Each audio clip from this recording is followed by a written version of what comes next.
Atas petunjuk penyelamat kita dan menurut ajaran ilahi, maka beranilah kita bernyanyi. Bapa kami yang ada di surga, dimuliakanlah namamu. Saudara-saudaraku terkasih, selamat pagi. Salam jumpa lagi dalam Sabda Siap Saji 30 Oktober 2021. Marilah kita berdoa. Bapa yang penuh kasih, hari ini kami berkumpul kembali untuk merenungkan sabda-Mu.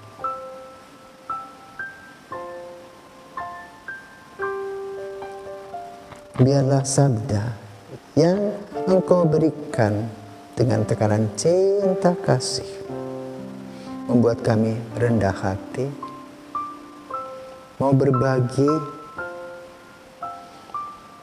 dan juga kami mempunyai sensitivitas untuk membantu orang-orang yang memerlukan hidup kami, sehingga hidup kami penuh dengan sukacita di dalam Engkau kini dan sepanjang masa. Amin. Tuhan bersamamu dan bersama rohmu. Inilah Injil Yesus Kristus menurut Lukas 14 ayat 1 ayat 7 sampai dengan 11. Pada suatu hari Sabat, Yesus masuk rumah seorang pemimpin orang-orang Farisi untuk makan di situ. Semua yang hadir mengamat-amati dia dengan saksama. Melihat tamu-tamu berusaha menduduki tempat-tempat terhormat, Yesus lalu mengatakan perumpamaan berikut. Kalau engkau diundang ke pesta perkawinan, janganlah duduk di tempat kehormatan, sebab mungkin ada undangan yang lebih terhormat daripadamu. Jangan-jangan orang yang telah mengundang engkau dan tamu itu berkata kepadamu, berilah tempat itu kepada orang ini. Lalu dengan malu engkau harus pindah ke tempat yang paling rendah. Tetapi apabila engkau diundang, duduklah di tempat yang paling rendah. Mungkin tuan rumah akan datang dan berkata, sahabat, silahkan duduk di depan. Dengan demikian engkau mendapat kehormatan di mata semua tamu yang lain. Sebab barang siapa meninggikan diri akan direndahkan, dan barang siapa merendahkan diri akan ditinggikan. Demikianlah sabda Tuhan, terpujilah Kristus. Saudaraku terkasih, kita kenal apa yang disebut dengan bahasa burung merak. Burung merak adalah burung yang mempunyai bulu yang indah. Dia suka pamer diri dengan melebarkan sayapnya. Indah memang. Dan merasa diri, aku ini cantik.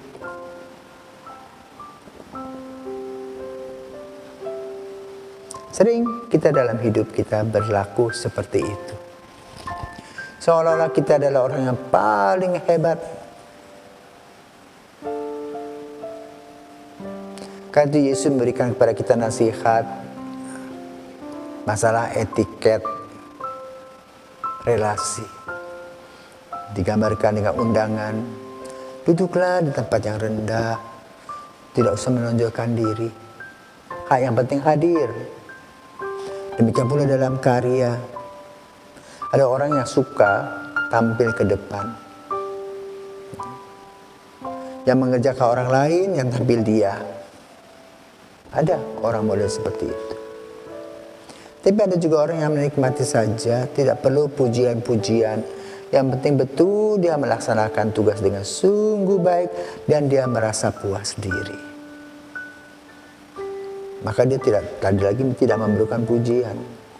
Nah, orang-orang inilah yang perlu dipelajari, diperhatikan dan dicontoh.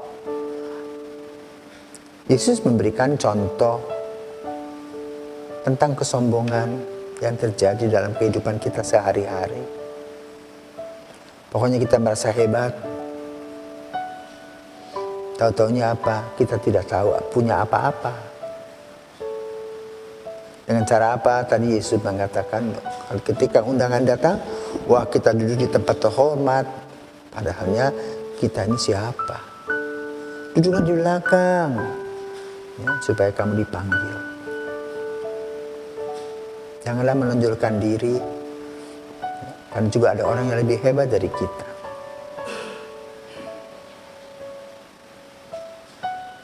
Jadi yang dimaksud Yesus apa? Ya biasa-biasa sajalah. Tidak usah terlalu heboh.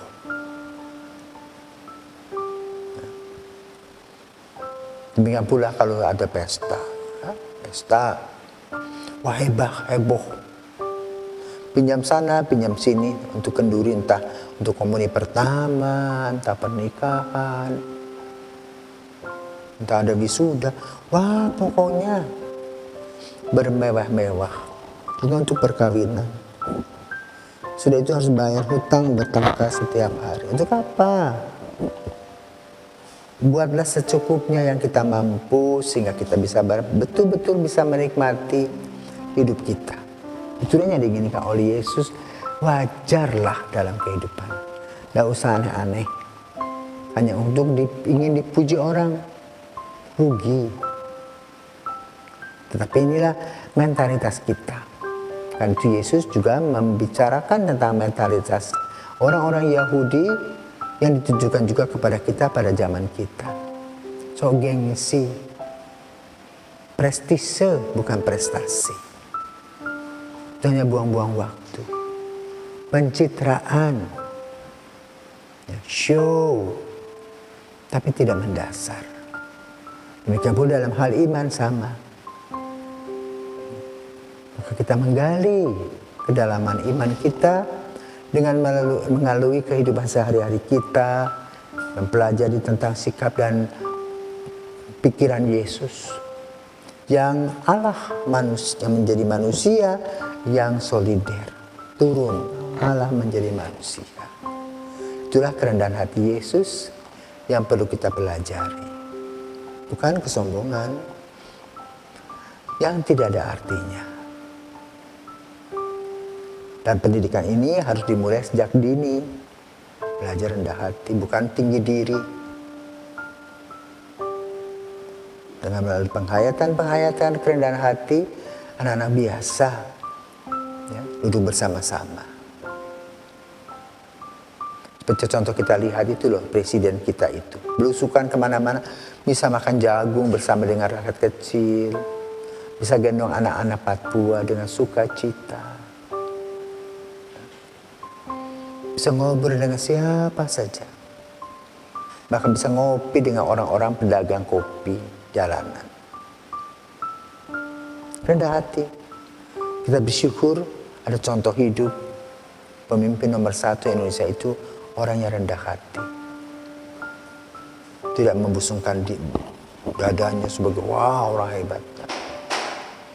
Kenapa? Dia tahu bahwa semuanya itu yang memberi Tuhan.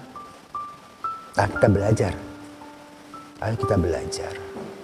Supaya kita tidak sombong. Ya. Semoga kita diberkati. Amin.